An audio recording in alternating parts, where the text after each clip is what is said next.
Hey guys, today we're gonna recap UFC 322. Started from the prelims, work our way to the main card.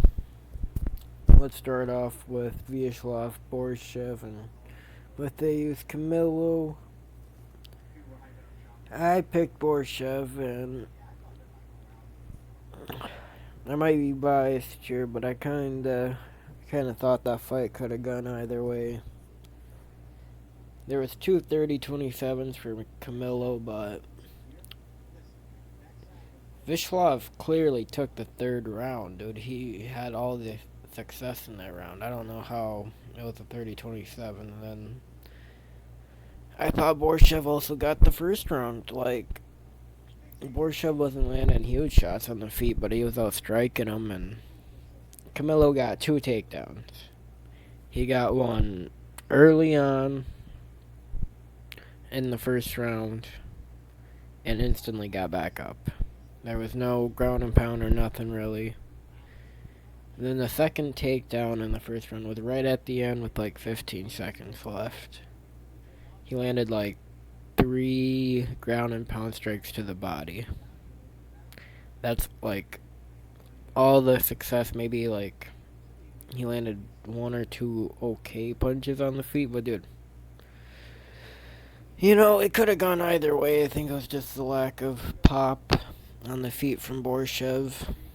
But I think you can give him 1 and 3 pretty easily. Clearly won the third. I don't think that's even up for debate, but 1 and 2 were still competitive.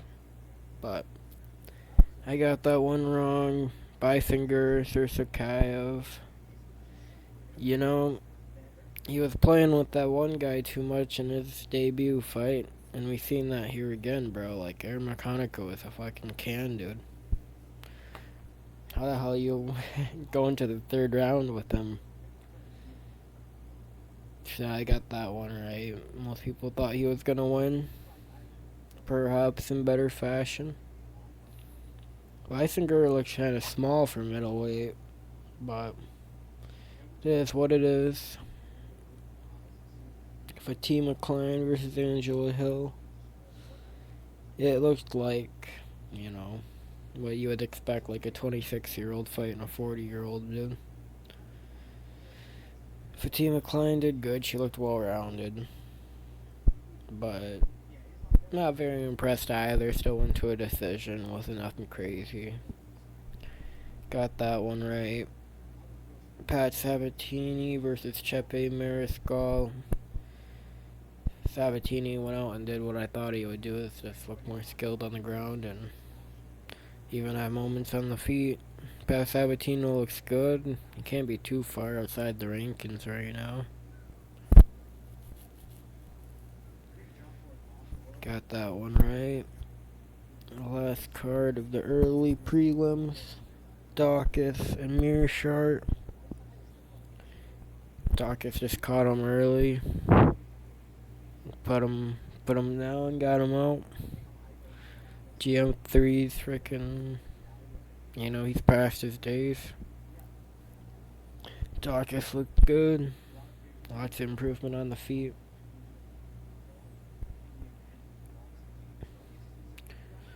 Now the prelim card opener. Wellmaker and Ethan Ewing. Nobody really thought Ewing was going to win this. But, he came out there and fought for it. And he was also going for takedowns. Had lots of success on the feet. Good fight. Malcolm was still having moments, but I think the grappling really separated these two. And even, the close range boxing of Ewing.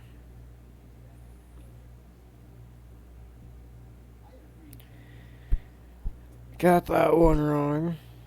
Aaron Blanchfield versus Tracy Cortez. Aaron Blanchfield went out there and did what she does. She got that rear naked choke from that weird position with that arm trapped. No hooks, no body triangle. Cortez looked pretty slick on the feet, looked pretty fast on the feet early. But She got taken out of there in the second round. Good fight. Rodriguez did exactly what I thought he was going to do, just be big. Come in there and do a lot of damage and pressure him, and Kopylov just doesn't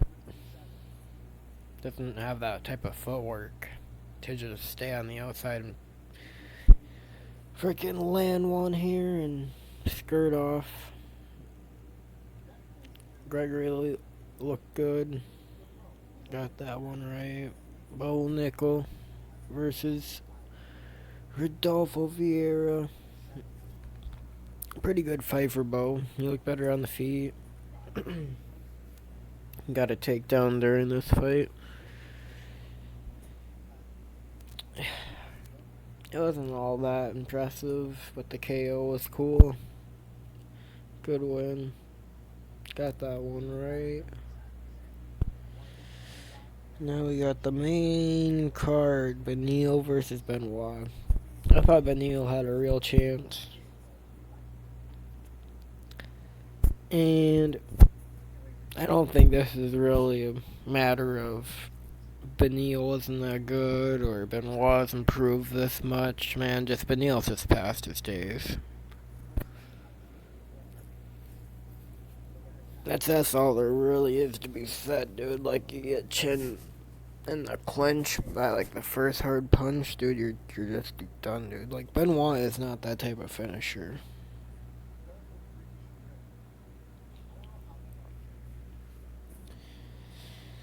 I think Beneil should just retire, dude. He's done for. Benoit, give him like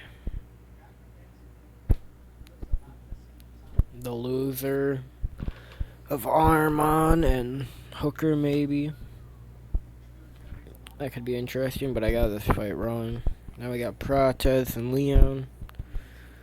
Prates looked good. Did get taken down there and controlled, but put Leon down in the second round. But man, dude, I don't think he deserves a title shot off that. Like, Leon's coming off 2 other losses. Maybe Prates can get the loser of Gary and Muhammad. Oh no, he already fought Gary, but it's my cat banging on my door.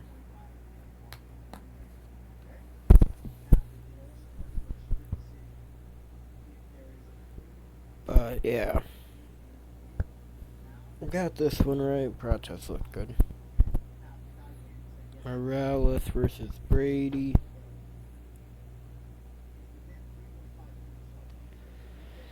I got this one wrong. Brady looked shit, like, on the feet, like, super disappointed.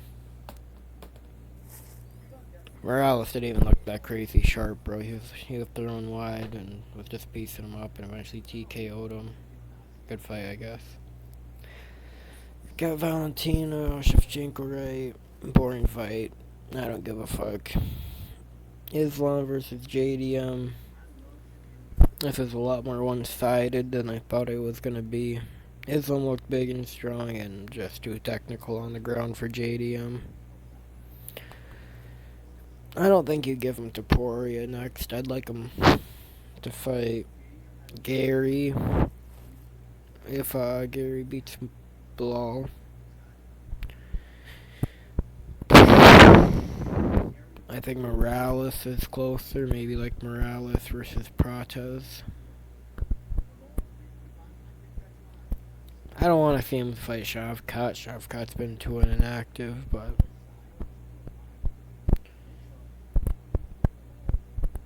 I think Gary's a pretty interesting matchup. I think if Ilya wants to come up to 170, he needs to fight one more guy. At 155, defend the belt once.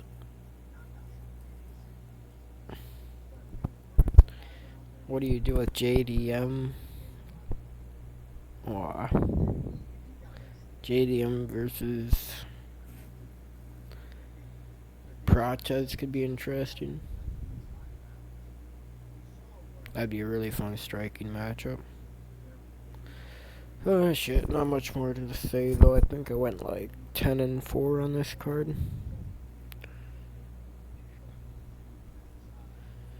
0-1, 1-1, 2-1, 3-1, 4-1, 4-2, 5-2, 6-2, 7-2, 7-3, 8-3, 8-4, 9-4, 10-4. Unless you wanna flip the Borshev one, if you agree with me there, I could be like 11-3 if Borshev won, but we can just take that one off, call it 10-3. That's what I would like to do.